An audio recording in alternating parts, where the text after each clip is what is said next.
kung wala si Maharlika, hindi kasi sikat. Come on. Ako ba ang lumapit? Di ba siya? Ako ba ang nagsasabi na i-recontent niya ang topic ko? Hindi. Siya naman nagsabi, Roy, echo mo yung topic natin. Focus tayo sa ulo ng ahas. Ganon. Diba? So, doon talaga practice siya. Kaya nga, nung sabi ni Nino Barsaga na kung ikaw po ay talagang bayad, no choice ka, kundi kailangan mo talagang umatake ng umatake. Kasi bayad ka eh.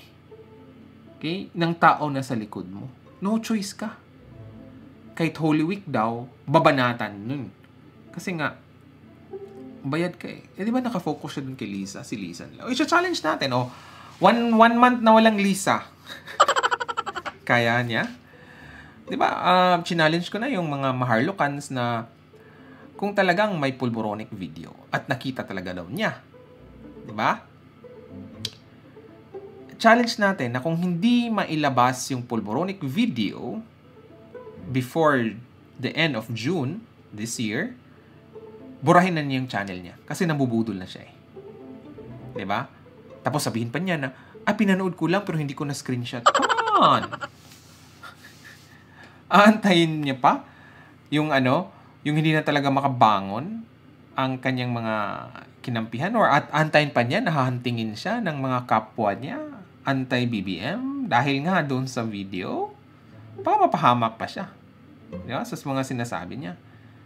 Ako rin ay nabudol talaga din niya. Okay? Kasi nga, akala ko, siya naman lumapit and akala ko nung una, ay para talaga siya sa taong bayan.